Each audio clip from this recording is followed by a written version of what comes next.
Allah sarki, tsoho mai ran ƙarfe. Samanja Mamman Bade bai gaji ba har yanzu. Gidansa yana nan a Kaduna, G16 Argungu Road. Yau shekarunsa 51 ne da haihuwa. Amma da ya je fagen Bama ya ji za a ɗebi waɗansu sojan Najeriya a saukar da su ta jirgin sama cikin ƙungurmin daji don a yi wa Japanawa bazata.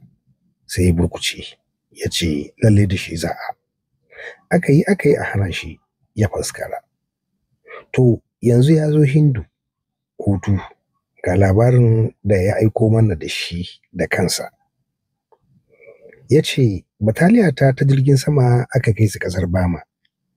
Muna cikin tashi sai jiragen saman Japanawa suka hau jirgin mu guda, suka yi wa waɗansu daga ciki rauni, amma ba su kashe kowa ba. Da dare muka sauka. Gari na wayewa jiragen saman Japan suka sake hau mana da bom da mai ruwa.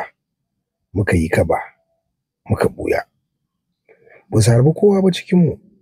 Rannan muka yunkura muka ci wannan ƙauye. Muka hau Japanawa da manyan bindigoginmu da bom na hannu da su mai ruwa muka kore su. Amma an yi wa waɗansu mazajenmu rauni.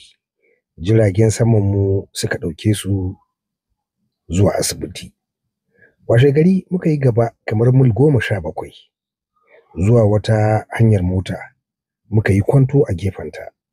Can sai ga motar su tafi. Muka harbe direban muka ɓoye motar. Can kuma sai ga waɗansu biyar muka ƙyale. Suka ɗan gitta muka ɗan suka tsaya bakin wata 'yar ƙorama. Hafsansu ya fito yana dubawa ko da tarkokinmu a wurin. Duk ba su san a tsakiyarmu suke ba.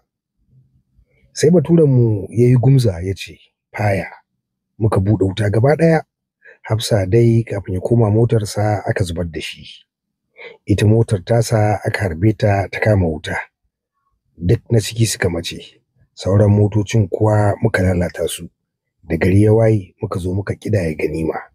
Muka ga mun yi musu gawa 40. Muka sa wuta muka ƙona motocin sarai.